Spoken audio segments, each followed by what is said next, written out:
del todo revelada, más en las Escrituras el Señor nos muestra que Él es un Dios en tres personas.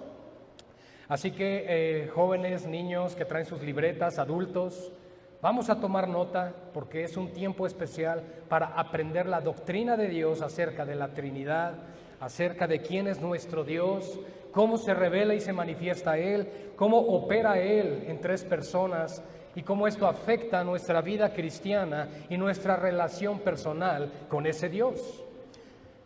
Vamos a orar, hermanos, para dar inicio a este tiempo y después entramos a la palabra del Señor.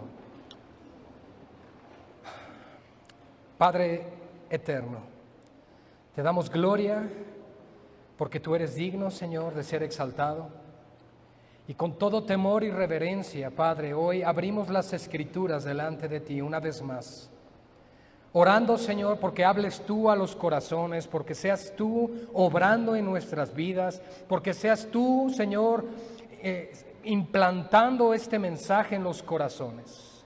Señor, queremos aprender más de ti, queremos conocerte, queremos saber cómo es nuestro Dios según lo que has revelado en tu palabra.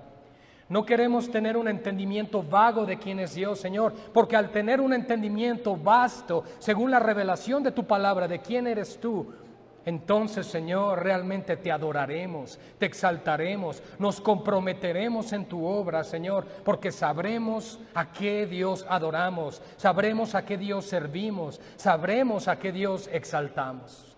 Por ello, Padre, oramos en este día, porque hables a nuestro corazón, porque esta enseñanza pueda ser atesorada en nuestras vidas, no solamente para poder presentar defensa de nuestra fe, sino también para entender que nuestro Dios es todopoderoso.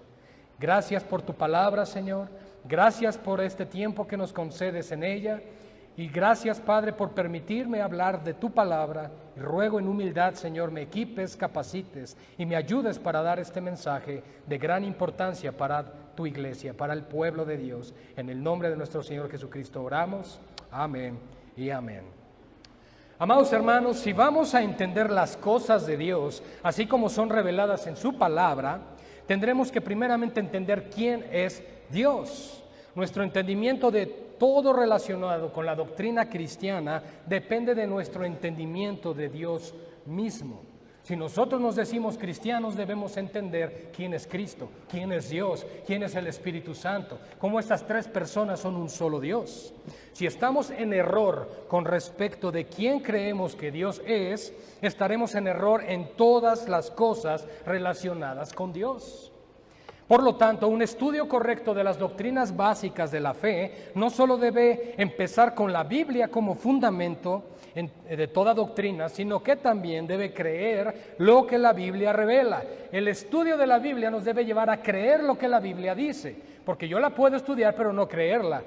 ¿Y cómo sé que no la estoy creyendo? Porque no la estoy poniendo por obra. Y a lo mejor digas, es que me cuesta mucho. Bueno, es que no has querido renunciar a tu pecado. Eso es un asunto diferente. Pero la palabra de Dios tiene el poder para transformar y tiene el poder para cambiar. Así que la palabra de Dios nos da la capacidad también de creer lo que la Biblia revela con respecto a su naturaleza divina, en cuanto a la revelación escrita, pero también a la naturaleza divina de Dios, del ser de Dios.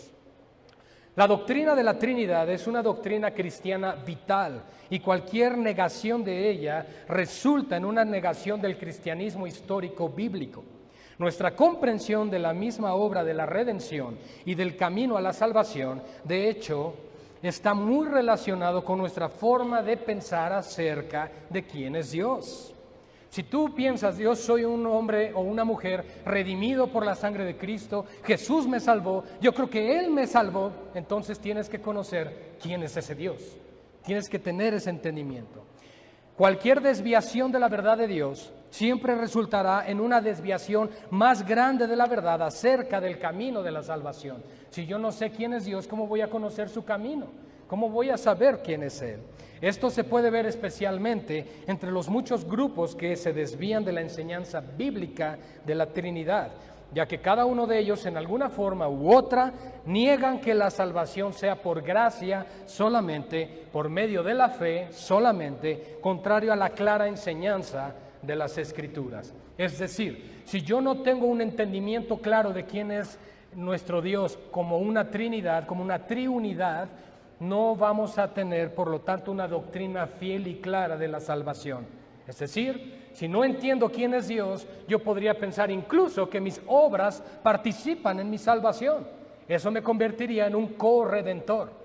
Eso me puede llevar a pensar entonces que María también intercede por mí en el cielo y es corredentora con Cristo. ¿Por qué? Porque no conozco a Dios. No hay una doctrina clara que me dé entendimiento de la doctrina de Dios. O incluso negar la divinidad de Cristo y negar la divinidad del Espíritu Santo, quienes a la luz de la Escritura también se revelan como Dios. Ahora, ¿qué es la Trinidad, hermanos? La palabra Trinidad, que fue introducida en el siglo III por Tertuliano, significa triunidad o tres en uno. Esto significa que hay un Dios que existe enteramente como tres personas. Dios es uno en esencia, pero tres en personas. No son tres dioses, es un solo Dios y son tres personas que se manifiestan en esa divinidad. Ahora, esto no significa que Dios quiso revelarse en el Antiguo Testamento como el Padre, en el Nuevo Testamento como el Hijo y al final de los tiempos como el Espíritu Santo. No, son tres personas diferentes, pero son un solo Dios. Y eso lo tenemos que entender el día de hoy. Las tres personas de la divinidad son perfectas en unidad, iguales en deidad y sin embargo distintas en función. Estas tres personas son Dios el Padre, Dios el Hijo y Dios el Espíritu Santo, y son el único Dios verdadero. No son tres dioses, acabamos de aclarar, sino que hay un Dios verdadero, solamente un Dios. Recuerden que el cristiano es monoteísta, no politeísta, solo creemos en un Dios. Esto puede parecer confuso a nuestra mente finita, pero ¿podríamos realmente esperar poder encajar un Dios infinito en nuestras mentes tan pequeñas? Como criaturas limitadas, hermanos, no podemos esperar que sepamos todo lo que hay que saber acerca de la Trinidad. Dios es Dios y Él está exaltado infinitamente sobre nuestros pensamientos y caminos. Isaías 55:9 nos dice: como son más altos los cielos que la tierra, así son mis caminos más altos que vuestros caminos, y mis pensamientos más que vuestros pensamientos. Inescrutables son sus caminos, pues Romanos 11:33 nos dice: oh profundidad de las riquezas de la sabiduría y de la ciencia de Dios, cuán insondables son sus juicios e inescrutables sus caminos. Debemos tener cuidado de no entrometernos en las cosas secretas que pertenecen al Señor nuestro Dios, como lo dice Deuteronomio 29:29. En vez de esto, somos mandados a creer las cosas que están reveladas claramente para que podamos conocer y ser obedientes a su palabra. Así que miremos a lo que la Biblia revela acerca del ser de Dios como una Trinidad. Ahora, es muy importante todo esto, mis amados hermanos. La enseñanza bíblica de la Trinidad puede ser resumida en tres simples declaraciones que son las que vamos a desarrollar el día de hoy, para ser creídas colectivamente, no por separado, sino colectivamente. 1. Solo hay un Dios. Solo hay un Dios. Es lo que vamos a desarrollar hoy. Solo hay un Dios.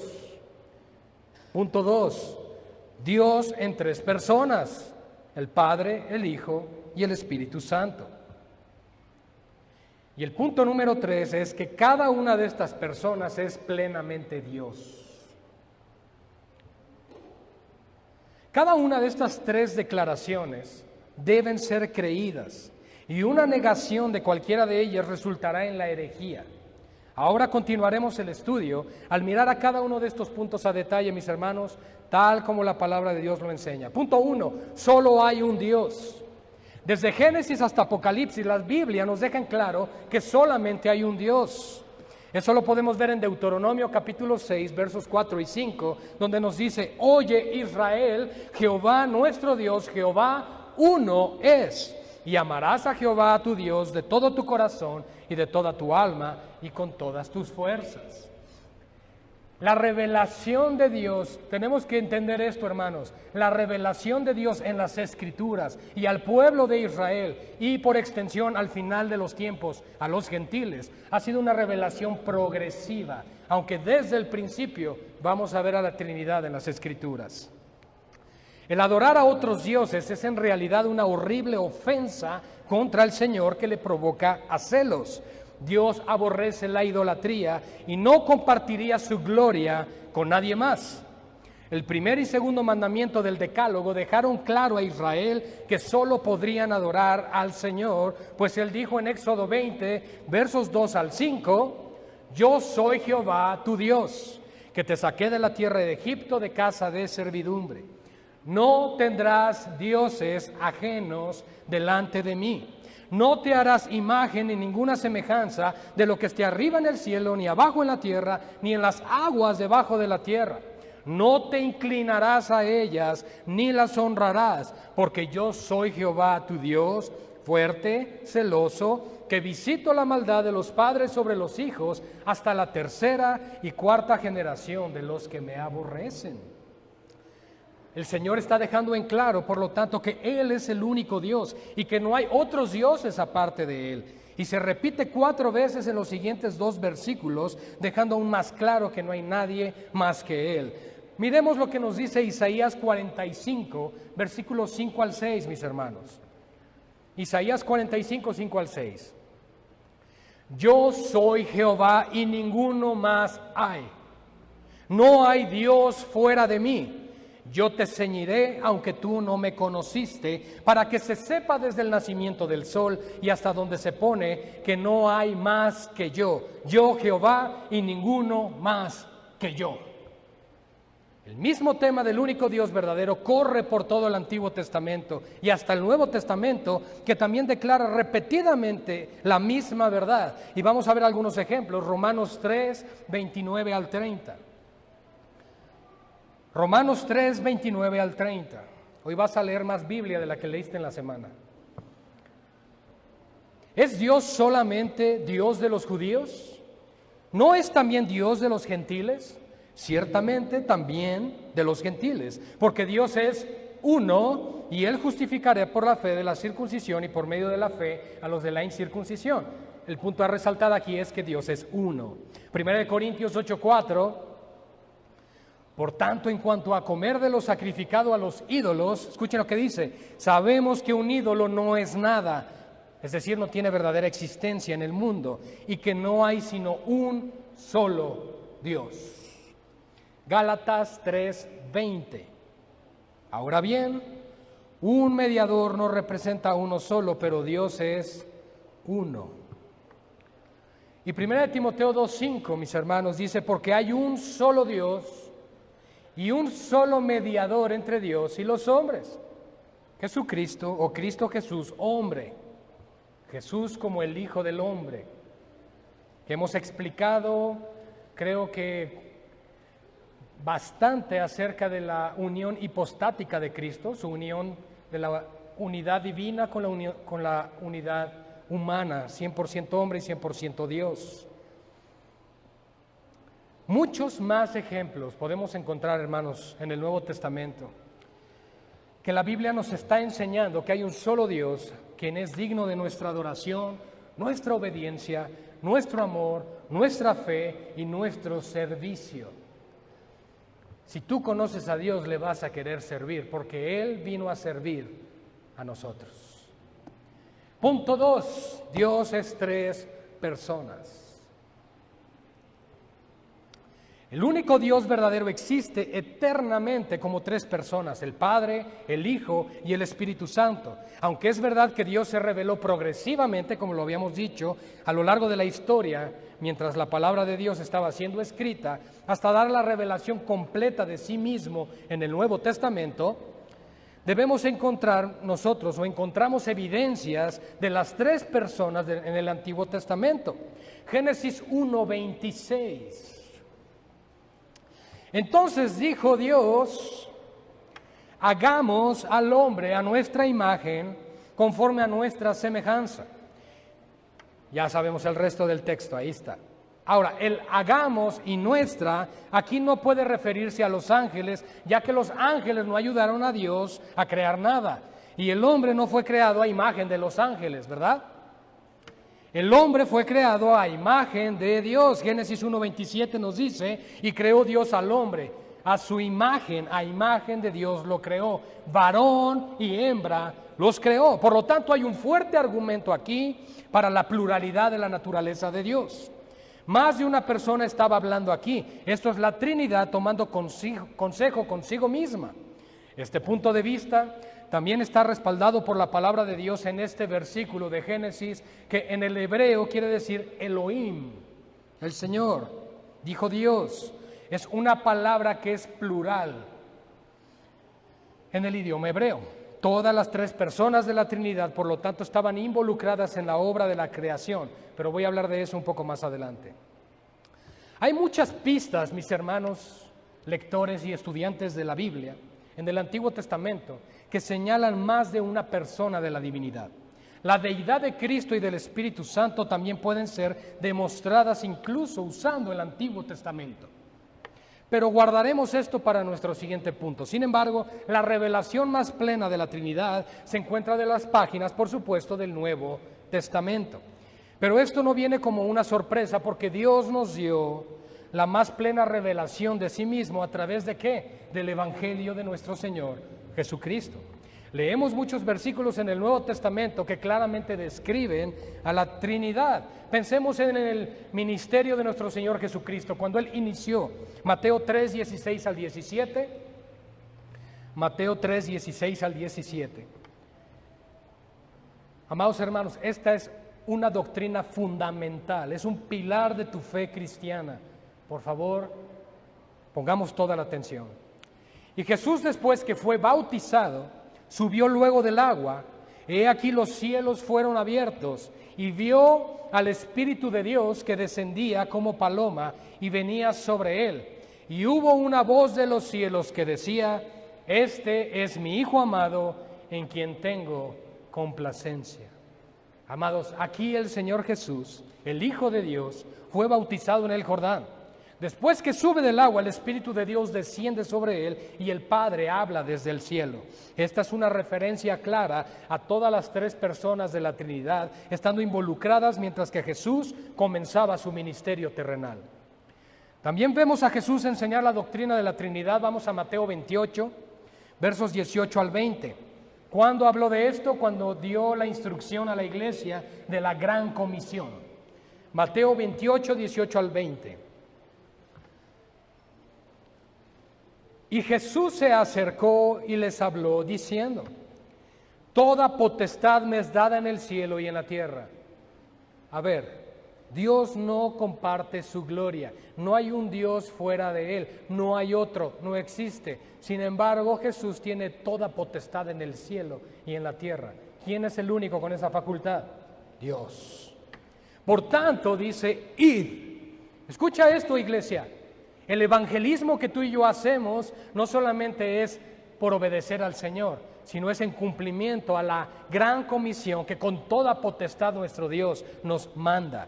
Por tanto, id y haced discípulos a todas las naciones, bautizándolos en el nombre del Padre y del Hijo y del Espíritu Santo, enseñándoles que guarden todas las cosas que os he mandado y que he aquí yo estoy con vosotros todos los días hasta el fin del mundo. Amén. Miren, iglesia, al decir ser bautizados en el nombre del Padre y del Hijo y del Espíritu Santo, Cristo nos está diciendo claramente que estas tres personas son iguales en gloria y deidad. Imagina si Él nos hubiera mandado a bautizar a las personas en el nombre del Padre y del Hijo y del apóstol Pedro. Haciendo tal cosa, claramente elevaría a Pedro a una posición de divinidad y gloria que solo le pertenece a Dios. Es evidente que Jesús nos enseñó que las tres personas de la Trinidad son dignas de nuestra adoración. Segunda de Corintios 13, 14, hermanos. Saben, las epístolas del Nuevo Testamento mencionan la Trinidad muchas veces, haciendo una distinción incluso entre las personas. Y aquí vamos a ver algunos ejemplos. Segunda de Corintios 13, 14. La gracia del Señor Jesucristo, el amor de Dios y la comunión del Espíritu Santo sean con todos vosotros. Amén. Ahí yo veo 3. ¿Ustedes no? Primera de Pedro 1, 2. Hablando de la elección de los salvos con base a la presciencia de Dios. Dice, elegidos según la presciencia de Dios Padre, en santificación del Espíritu, para obedecer y ser rociados con la sangre de Jesucristo, gracia y paz os sean multiplicadas. Nuevamente vemos a la Trinidad operar en la redención. Judas, versos 20 y 21. Ubican el libro de Judas, está entre Génesis y Apocalipsis. Más fácil de ubicar antes de Apocalipsis, ese es el último, antes de Apocalipsis. Penúltimo libro. Versos 20 y 21, dice la palabra del Señor. Pero vosotros, amados, edificándonos sobre vuestra santísima fe. Escuchen, orando en el Espíritu Santo, conservaos en el amor de Dios, esperando la misericordia de nuestro Señor Jesucristo para vida eterna.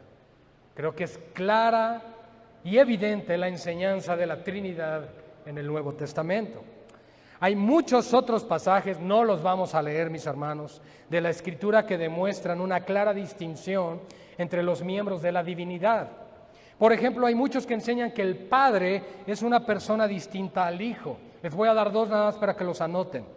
Salmo 40, versos 7 al 8. E Isaías 53, 10. También hay otras escrituras que enseñan que el Padre y el Hijo son personas distintas del Espíritu Santo. Isaías 42, 1, Joel 2, 28, Mateo 12, 18. Hay mucho que estudiar hoy por la tarde, mis amados. Muchas más escrituras podrían ser citadas y expuestas aquí, pero estas creo que son suficientes, hermanos. Ahora, yo quiero hablarles también, así como tenemos en las Escrituras la revelación de la Trinidad o la triunidad, que es un solo Dios que se revela en 3 personas. Hay una herejía antigua que se originó en el siglo III después de Cristo, llamada el modalismo, que niega la Trinidad al decir que Dios es una realidad o que es en realidad una persona que solamente se aparece a las personas en diferentes formas o modos, y esto en diferentes tiempos. Les voy a dar un ejemplo de cómo el modalismo hoy, aún como cristianos, aún como creyentes bajo teología reformada, podríamos estar cayendo o incurriendo en herejía. A ver, explícame la Trinidad. Mira, la Trinidad es como el agua. Puede estar en estado sólido, en estado líquido y en estado gaseoso. Ah, pues sí. Pues no, hermanos, eso es una herejía del modalismo. Así no es la Trinidad. Dios es uno y es 3 personas a la vez. Y esos 3 son una unidad. Eso es lo que tenemos que entender. Ahora, déjenme decirles algo, amados. Si nosotros hoy pudiésemos explicar la Trinidad, seríamos los mejores teólogos de la historia. Sin embargo, nosotros hablamos de la Trinidad según lo revelado en su palabra. Dios se ha revelado así, no nos ha revelado todas las cosas, porque Él se ha reservado muchas, las cuales cuando estemos en su gloria conoceremos. Por lo tanto, Dios nos manda simple y sencillamente a creer y enseñar lo que está aquí. Ellos, por ejemplo, dicen que en el Antiguo Testamento Dios se manifestó como el Padre, hace rato les había dicho, en los Evangelios como el Hijo y ahora en la Iglesia como el Espíritu Santo. El respaldo bíblico para este punto de vista son unos cuantos versículos de la Escritura que por supuesto tuercen para probar su caso. Sin embargo, la Biblia claramente refuta esta falsa doctrina, como las Escrituras que acabamos de ver hace unos minutos. Hay una denominación grande hoy en día que mantiene el modalismo en su doctrina. Se conocen como la Iglesia Pentecostal Unida. Otros nombres que llevan los modalistas incluyen los pentecostales unicitarios, ¿Han oído hablar de, no, yo solo Jesús, yo solo me bautizo en el nombre de Jesús? Bueno, especialmente esos están en los Estados Unidos, y el movimiento más fuerte aquí en México se llaman los apostólicos, que incluso se atreven a decir que el Espíritu Santo es mujer. Sus serias desviaciones de la verdad bíblica en este tema los coloca fuera de la esfera del cristianismo bíblico. No son hermanos en la fe, no son cristianos, no conocen al Dios Trino. Esto es porque su negación de la Trinidad resulta en una negación de otras verdades bíblicas esenciales que vamos a ver hoy más adelante. Ahora, este tercer punto, de los tres primeros puntos que íbamos a ver, es que cada persona de la Trinidad es plenamente Dios. No solo hay un Dios que consiste de tres distintas personas, cada una de estas personas es plenamente Dios. Es decir, el Padre es plenamente Dios, así como también lo son el Hijo y como lo son el Espíritu Santo. El Hijo no es mitad Dios, ni el Espíritu Santo solo es un pedazo de Dios. Cada persona es enteramente Dios en sí misma. Entonces, individualmente, cada miembro de la Trinidad es Dios y colectivamente todos son Dios, un solo Dios. Por supuesto, reiteramos, nunca podría haber una división en su naturaleza ni en su esencia. Dios es uno en esencia, es tres en personas. En otras palabras, el Padre no es un Dios y el Hijo otro Dios y el Espíritu Santo un tercer Dios. Solo hay un Dios. Cada persona es Dios y Dios está en armonía perfecta consigo mismo. Dios es tres en uno y como tal, Él es incomprensible a nuestra mente humana. ¿Verdad que esto es difícil de entender? Pero por fe fácil de aceptar, probablemente. Somos criaturas limitadas, hermanos, pero las tres personas de la divinidad son uno en naturaleza divina, en esencia, en atributos y en gloria.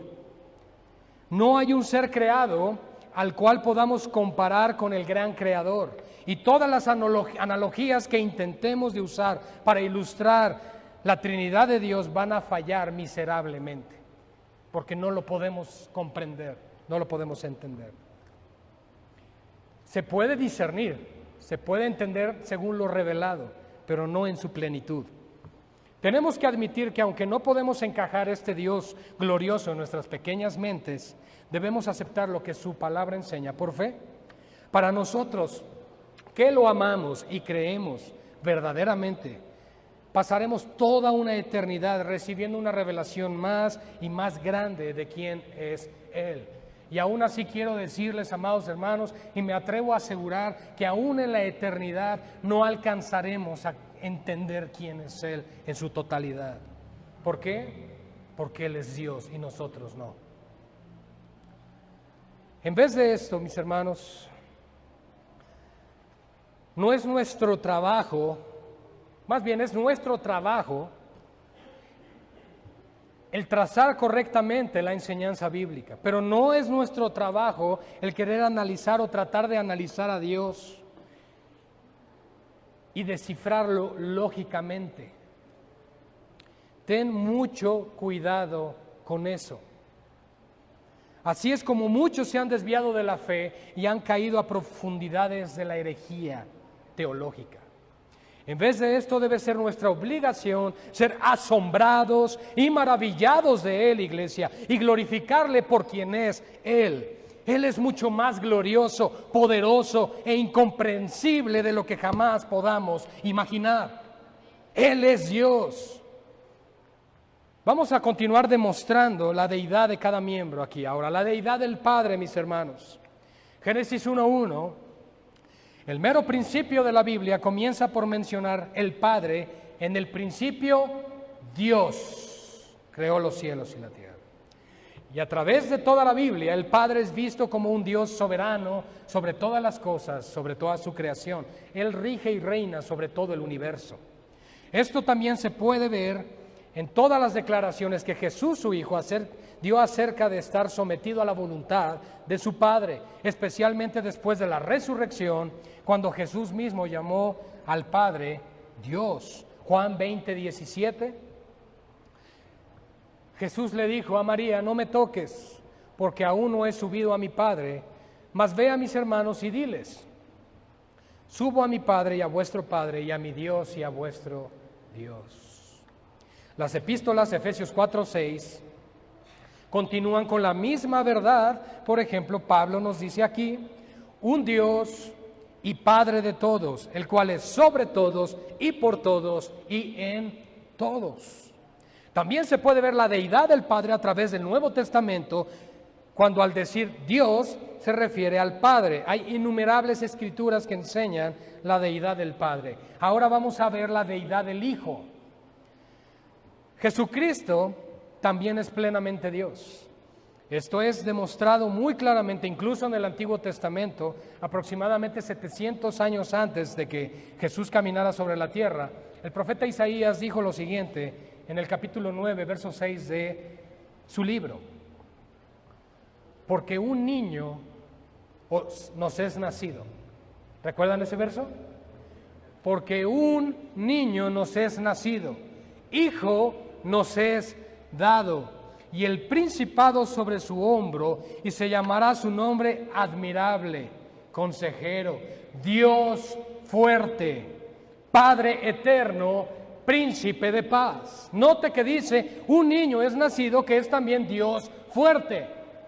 Esta es una clara descripción de la encarnación de nuestro Señor Jesucristo, cuando Dios mismo se hizo hombre. Él era plenamente Dios y plenamente hombre. Aunque se hizo hombre, Él nunca dejó su deidad. Lo que dejó según Filipenses capítulo 2, fue la gloria, la adoración que Él recibía de los ángeles y de toda su creación. Él dejó esa gloria y se hizo hombre. Él es igual, por lo tanto, en deidad al Padre, y es uno con el Padre, como lo enseña Juan 10:30, cuando dice: yo y el Padre uno somos. También leemos en el comienzo del Evangelio de Juan, versos 1 y 2: en el principio era el Verbo, y el Verbo era con Dios, y el Verbo era Dios. Este era en el principio con Dios. El Evangelio de Juan, mis hermanos, comienza con un paralelo a la oración del inicio de Génesis: en el principio. Es decir, Juan está hablando de antes de que comience el tiempo que tú y yo conocemos, antes de que hubiera ninguna creación, cuando Dios moraba perfecto, en la perfecta armonía de su propia gloria. Nota aquí que el Verbo, que es un título de Cristo usado por Juan, ya sea en Juan 1:14, en Primera de Juan 1:1 o en Apocalipsis 19:13, este Verbo ya existía en el principio.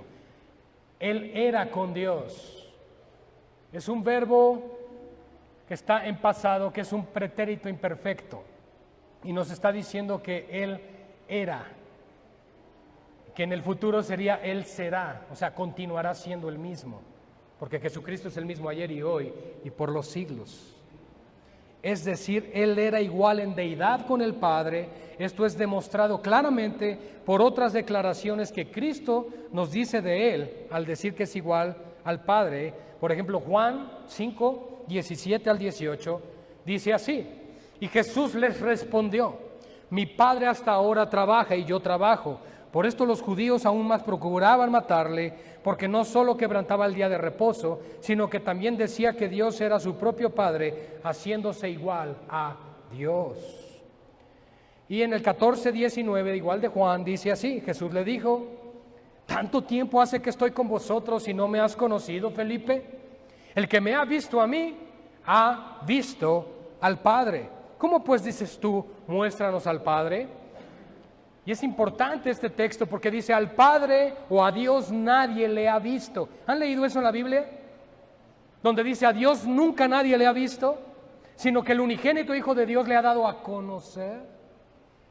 Si a Dios nadie le ha visto, solo Dios mismo se puede revelar a sí mismo, a sus criaturas.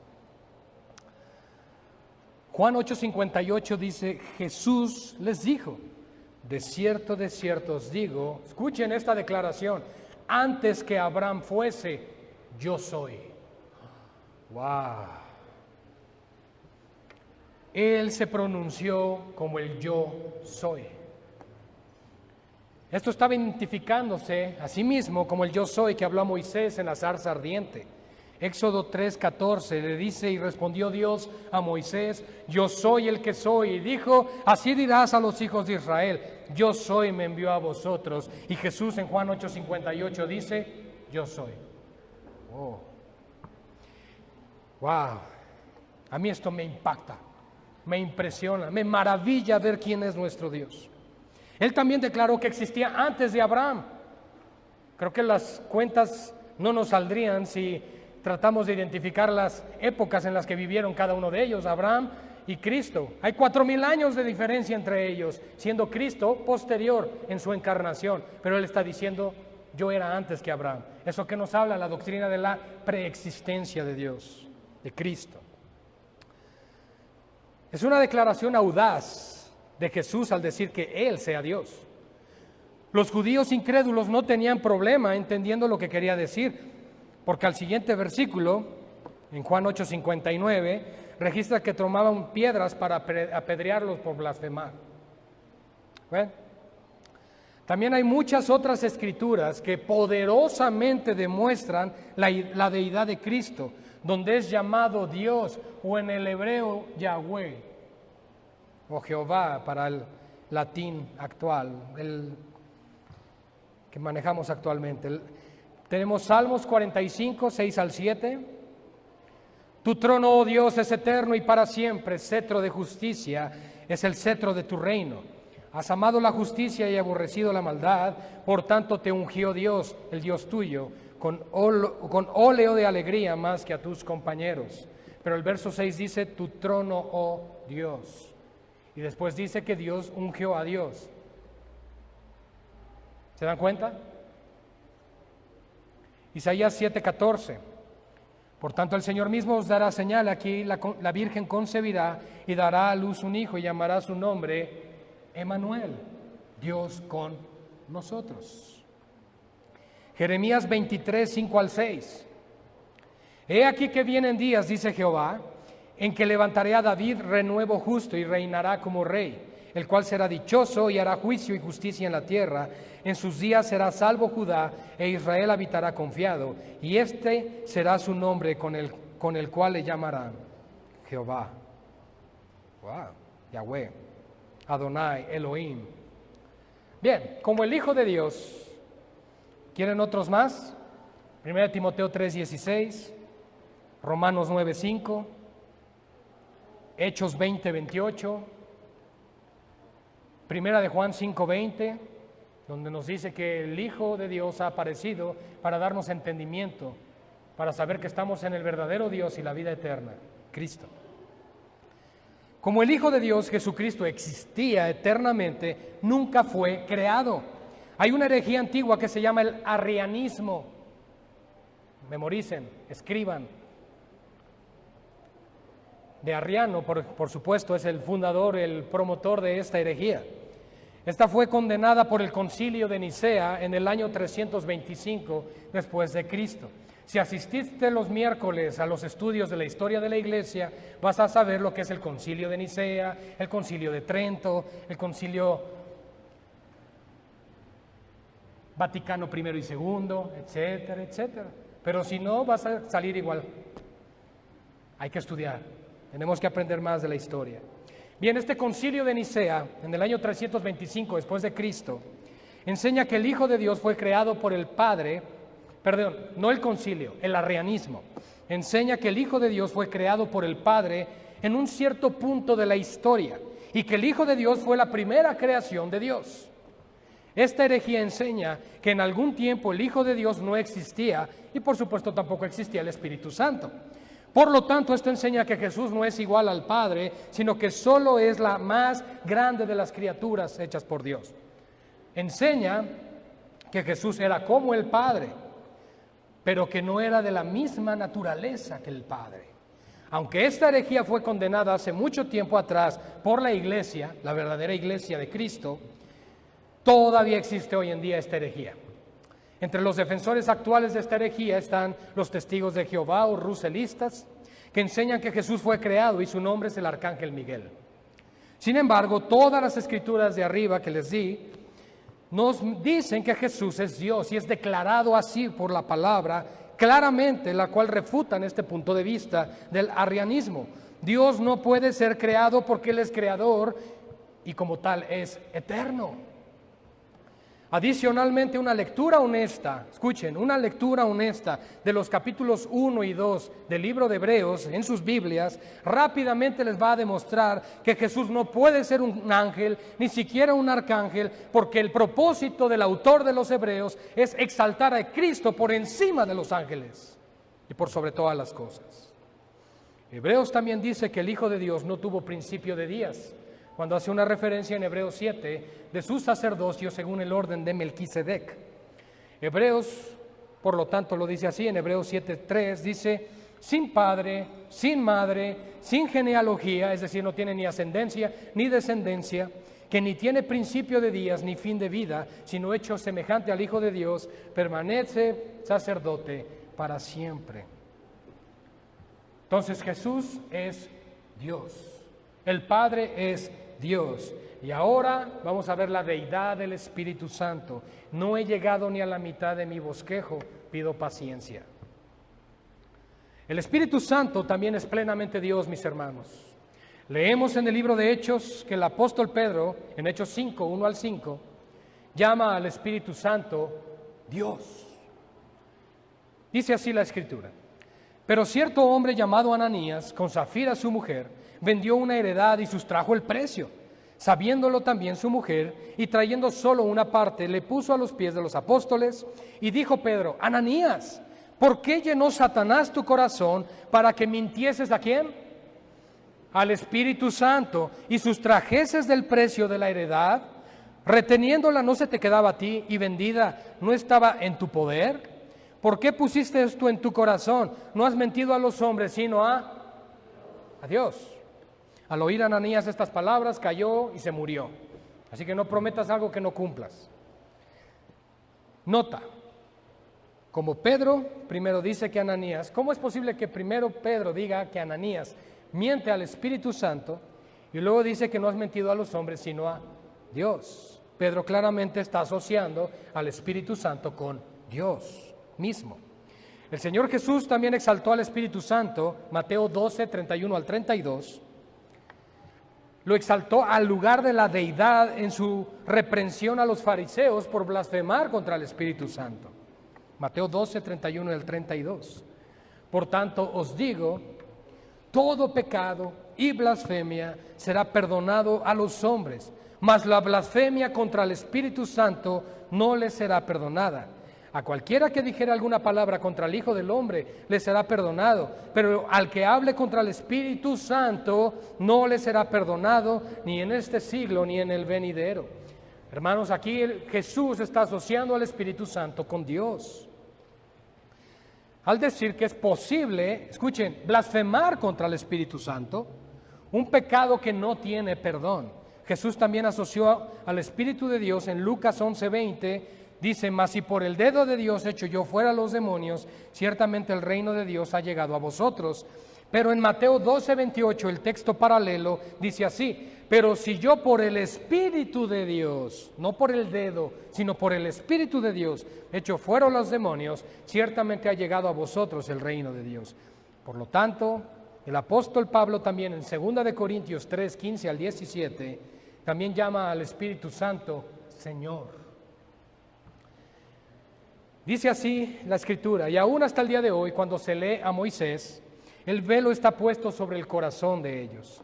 Pero cuando se conviertan al Señor, el velo se quitará, porque el Señor es el Espíritu, y donde está el Espíritu del Señor, allí hay libertad.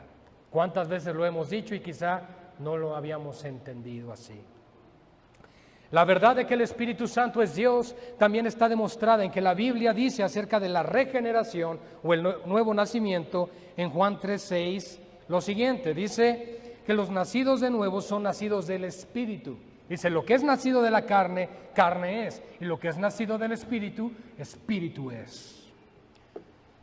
En Juan 1:13 también dice que los que hemos nacido de nuevo no nacemos ni por sangre, ni carne, ni voluntad de hombre, ni de varón, sino de Dios. Pero es por su Espíritu. De esta manera Juan está diciendo que el Espíritu Santo no es nadie más ni nadie menos que Dios mismo. La Biblia también enseña que el Espíritu Santo es una persona y no una fuerza invisible o un poder. Zacarías 4:6 dice: entonces respondió y me habló diciendo: esta es palabra de Jehová a Zorobabel, que dice: no con ejército ni con fuerza, sino con mi espíritu, ha dicho Jehová de los ejércitos. Ahora, si el Espíritu Santo no era una persona viva, sino una fuerza o un poder, entonces este versículo sería superfluo y autocontradictorio. Sería una tontería traducirlo de este modo: no con ejército ni con fuerza, sino con mi fuerza, ha dicho Jehová de los ejércitos. ¿Tiene sentido? No, porque el Espíritu de Dios no es una fuerza, sino sería contradictorio con Zacarías 4:6. Esto también se prueba, mis hermanos. O bien, en Zacarías 4:6 vemos que el Espíritu de Santo es distinto al poder de Dios, aunque por supuesto el Espíritu Santo es todopoderoso. ¿Por qué podemos decir que cada uno tiene su poder? Porque en esa cita está diciendo el Padre: mi fuerza, y también está diciendo mi espíritu. Son dos cosas diferentes. Y esto también se prueba en 2 Corintios 3:17 en el Nuevo Testamento, donde dice: porque el Señor es el Espíritu, y donde está el Espíritu del Señor, ahí hay libertad. Donde el Espíritu es llamado Señor, obviamente una fuerza impersonal no puede ser el Señor. No le puedes llamar Señor a una fuerza, es lo que queremos decir. La Biblia también usa el pronombre masculino en griego, ekeinos, para referirse al Espíritu Santo. Si tienes un Nuevo Testamento en griego, cuando leas ekeinos, está hablando del Señor, pero en la persona del Espíritu Santo. Juan 14:26 es en uno de los textos: más el Consolador, el Espíritu Santo, que en griego diríamos más el Paracleto, el ekeinos, a quien el Padre enviará en mi nombre. Juan 15:26 también nos dice: pero cuando venga el Paracletos, a quien yo os enviaré del Padre, el ekeinos, el cual procede del Padre, él dará testimonio acerca de mí. La divinidad de Dios en el Espíritu Santo. Y en Juan 16:13-14, estoy profundizando un poco más en esto porque la secta que más nos rodea son los ruselistas o testigos de Jehová, y tenemos que saber cómo defender la doctrina trinitaria. Pero cuando venga el Espíritu de verdad, el ekeinos, Él os guiará a toda la verdad, porque no hablará por su propia cuenta, sino que hablará todo lo que oyere, y os hará saber las cosas que habrán de venir. Él me glorificará, porque tomará de lo mío y os lo hará saber. El Espíritu es claramente una persona distinta al Padre y al Hijo. Él tiene todos los atributos de una persona distinta, incluyendo el hablar con su propia voz, como en Hechos 8:29, donde dice: y el Espíritu dijo a Felipe: acércate y júntate a ese carro. Cuando Felipe el evangelista le predicó al etíope. ¿Quién le dijo que se acercara al carro? Dios, ¿verdad? ¿Y quién en específico? ¿Qué persona de la Trinidad? El Espíritu Santo. Prohibiendo también ciertas acciones en Hechos 16:6-7. Hechos 16:6-7 dice: y atravesando Frigia y la provincia de Galacia, les fue prohibido por el Espíritu Santo hablar la palabra en Asia. Y cuando llegaron a Misia, intentaron ir a Bitinia, pero el Espíritu no se los permitió. Yo creo que eso solo es un atributo divino. Solo Dios puede ejercer esa autoridad. Dando también testimonio a los hijos de Dios, el Espíritu Santo, en Romanos 8:16, donde nos dice: el Espíritu mismo da testimonio a nuestro espíritu de que somos hijos de Dios. Y yo no creo que una fuerza me dé testimonio, sino que Dios en mí me da testimonio. También intercede por otros, o para otros, o por otros. Romanos 8, estamos ahí, 26-27. Dice: y de igual manera el Espíritu nos ayuda en nuestra debilidad. Pues ¿qué hemos de pedir como conviene? No lo sabemos, pero el ekeinos, el Espíritu de Dios mismo, intercede por nosotros con gemidos indecibles. ¿Cómo puede interceder una fuerza por nosotros? Es imposible. Solo el Espíritu de Dios, Dios mismo lo puede hacer con los atributos divinos. Además, busca y conoce los pensamientos profundos de Dios. 1 Corintios capítulo 2, versos 10 al 11. Dice, pero Dios nos las reveló, hablando de la salvación. Dice, Dios nos las reveló estas cosas a nosotros por el Espíritu, porque el Espíritu todo lo escudriña, aún lo profundo de Dios. Porque ¿quién de los hombres sabe las cosas del hombre, sino el Espíritu del hombre que está en él? Así tampoco nadie conoció las cosas de Dios, sino el Espíritu de Dios. También distribuye diferentes dones, 1 Corintios 12:11, diferentes dones a diferentes personas, pero escuchen, según su propia voluntad. Y una fuerza no puede tener voluntad propia. 1 Corintios 12:11 dice así, pero todas estas cosas las hace uno, y el mismo Espíritu repartiendo a cada uno en particular como Él quiere. ¿Quién podría hacer eso, mis hermanos? Dios. Y aún también en Efesios 4:30 nos encontramos que el Espíritu Santo se entristece cuando pecamos. Dice verso 30 de Efesios 4, y no contristéis al Espíritu Santo de Dios, con el cual fuisteis sellados para el día de la redención.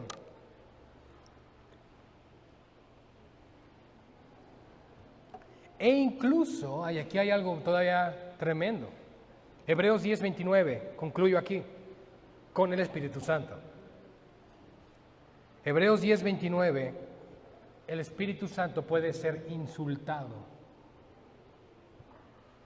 Dice así la Escritura, ¿cuánto mayor castigo pensáis que merecerá el que pisoteare al Hijo de Dios y tuviere por inmunda la sangre del pacto en la cual fue santificado e hiciere afrenta al Espíritu de gracia?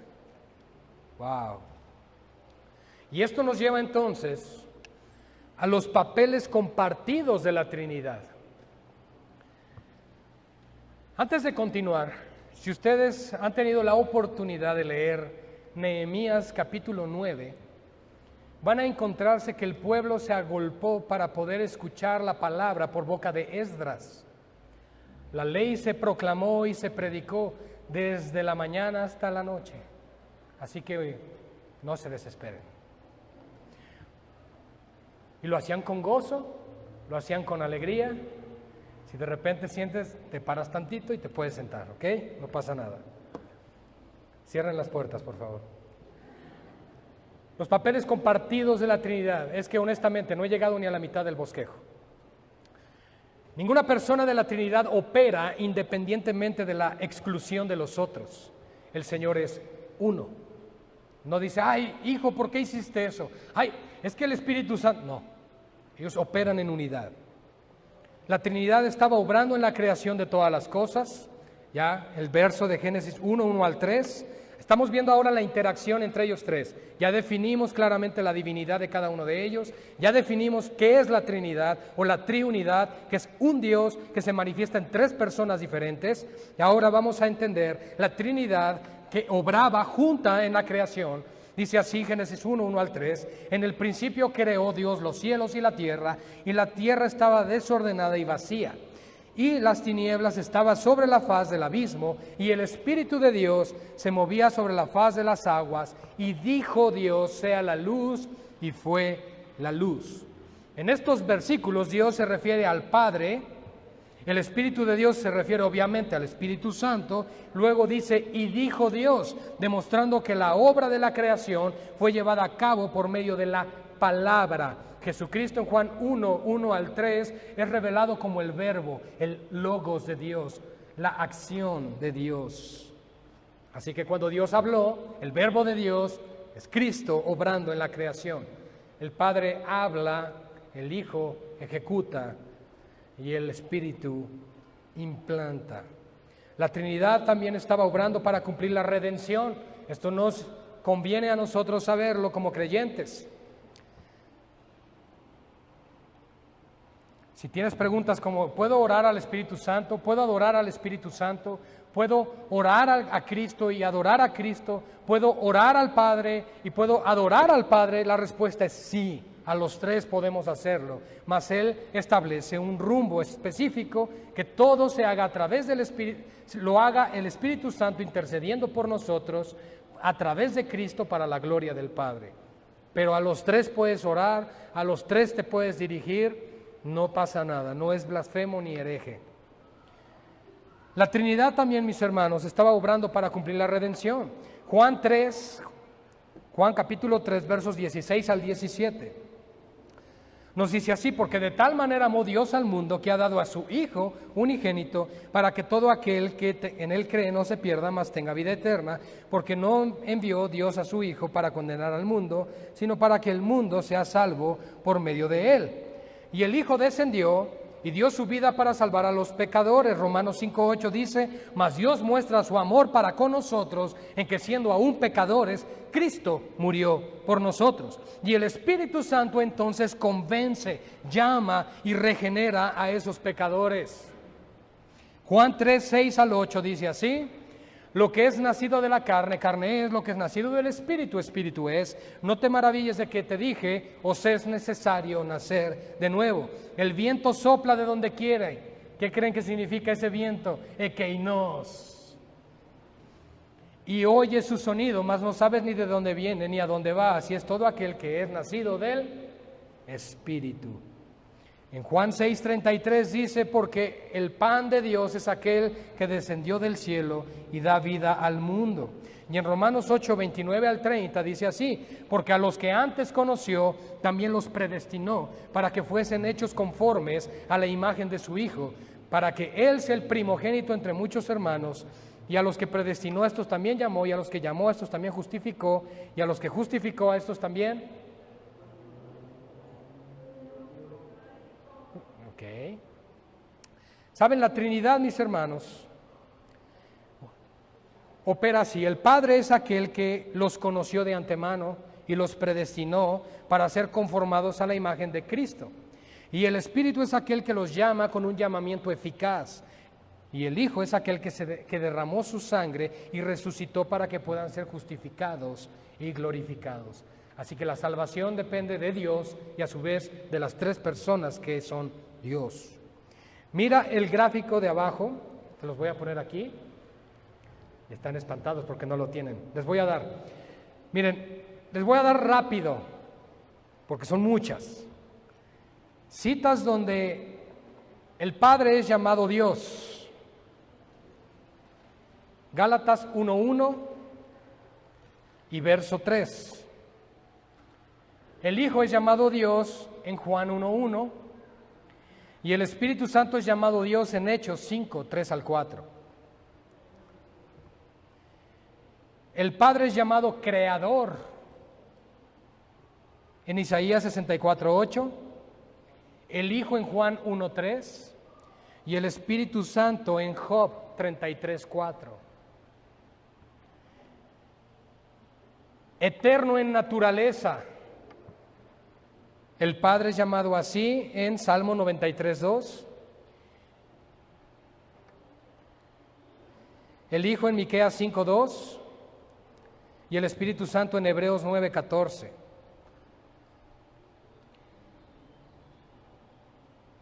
Les voy a dar algo más profundo.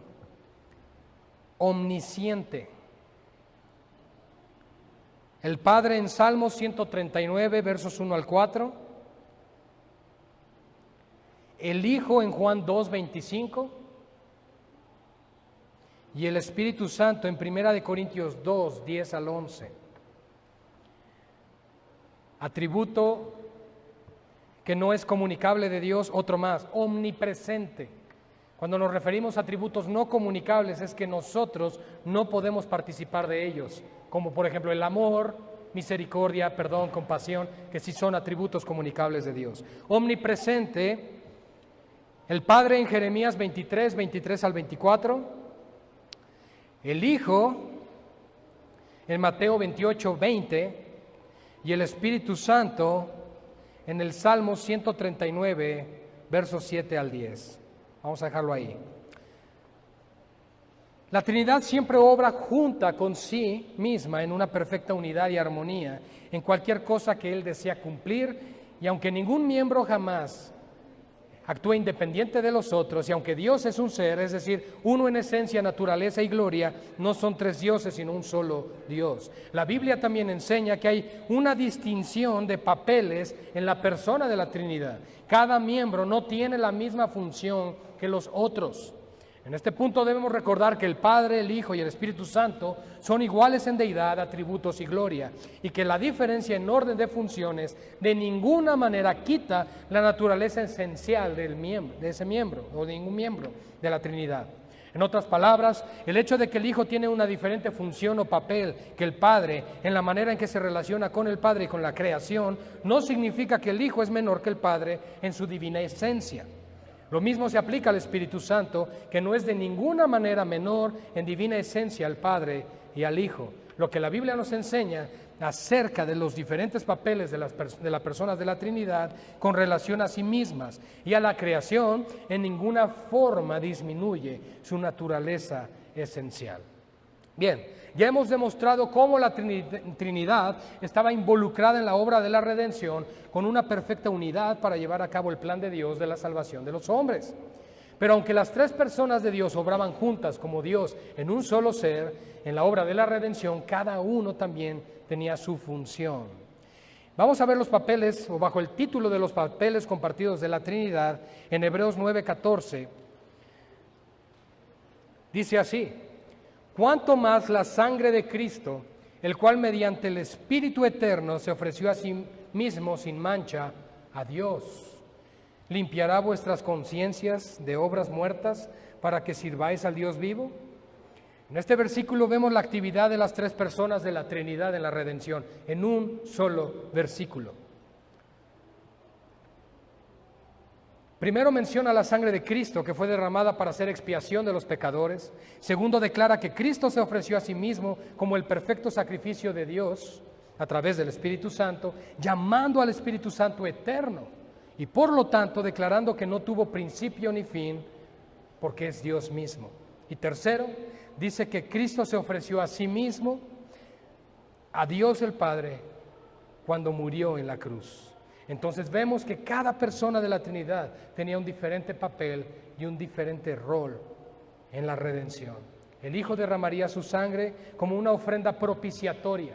El Espíritu Santo lo fortalecería para cumplir esta obra, y el Padre recibiría el sacrificio sin mancha con un divino placer. En cuanto a la redención, cada persona de la Trinidad tenía una función específica que realizar.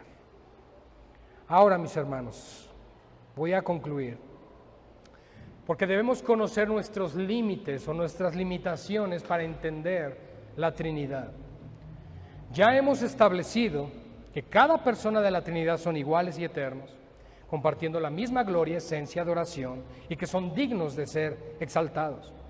Cada persona de la Trinidad tiene todos los atributos de Dios, ya que cada persona es plenamente Dios en sí misma. Sin embargo, al mismo tiempo Dios no es tres, sino uno. Él es uno en ser y esencia divina, solo hay un Dios. Romanos 11, 33 al 36, dice así: oh profundidad de las riquezas de la sabiduría y de la ciencia de Dios, cuán insondables son sus juicios e inescrutables sus caminos. Porque ¿quién entendió la mente del Señor? ¿O quién fue su consejero? ¿O quién le dio a Él primero para que le fuese recompensado? Porque de Él y por Él y para Él son todas las cosas. A Él sea la gloria por los siglos. Amén. Dios ha vestido a muchas verdades o enseñanzas en las Escrituras con un sentido de misterio divino. Por ejemplo, Dios elige a ciertos hombres a ser salvos, y sin embargo todos los hombres son responsables por sus propias decisiones y pecados. Jesucristo es plenamente Dios, pero también es plenamente hombre, no mitad Dios y mitad hombre. Jesús fue desamparado por el Padre en alguna manera en la cruz, y sin embargo nunca puede haber ninguna división o falta de armonía entre las personas de la Trinidad. También somos justificados solamente por la fe, pero la fe que justifica nunca se encuentra sola porque siempre produce obras. La salvación es solamente por gracia, y sin embargo Jesús nos dice que debemos seguirle. Dios preserva o persevera a sus santos verdaderos hasta el final, pero somos advertidos también a no apartarnos de la fe. La lista puede seguir y seguir, mis hermanos. Mientras que podamos entender estos temas tan complejos en una manera lógica y razonable que satisface la inteligencia que Dios nos ha dado, y la palabra de Dios nos da explicaciones razonables que tienen sentido, el resultado final es entonces que tenemos que admitir que solo somos hombres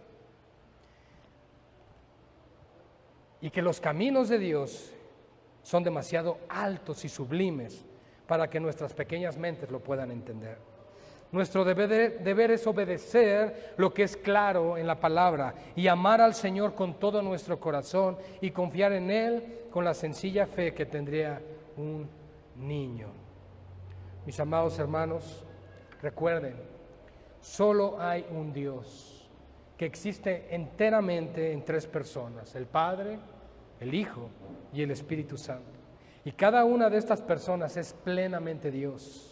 Cada una comparte los mismos atributos: gloria, perfección, santidad y poder.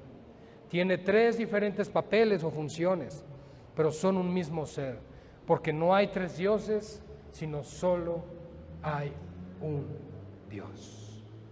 Oremos. Tu palabra dice, Señor: mirad a mí y sed salvos todos los términos de la tierra, porque yo soy Dios y no hay más. Padre, esta doctrina de la Trinidad que se revela en la palabra, sabemos, Señor, que es una doctrina cardinal para nuestra fe cristiana, que debe haber entendimiento, claridad, discernimiento en ella. No solamente, Señor, para presentar defensa o haciendo apologética, sino, Señor, a través de entender lo poco que podemos, Señor, por nuestras limitaciones, quién es nuestro Dios. Señor, pero la revelación que tenemos de ti en tu palabra es suficiente, no solamente para conocerte como un Dios en tres personas, sino para reconocerte como nuestro único y suficiente Señor y Salvador. Porque solo tú eres Dios y solo tú puedes salvar. La salvación no se encuentra en tu iglesia, la salvación se encuentra en Cristo. Por lo cual, Padre, oramos que podamos tener un entendimiento pleno, completo, de lo que hoy hemos aprendido. Señor, para que nuestra fe y nuestra esperanza descansen únicamente en la persona de Dios, no en nuestras obras, sino en los méritos de Cristo. Gracias, Señor, por permitirnos aprender hoy acerca de la Trinidad, acerca de quién eres tú, Señor, acerca del Padre, acerca del Hijo y acerca del Espíritu Santo, y cómo estos tres son uno y obraron para nuestro bien en la cruz. Gracias, Padre, por tu salvación. En tus manos nuestras vidas, Señor, porque es a ti, solo a ti, a quien daremos toda gloria. En el nombre de Jesús oramos. Amén y amén.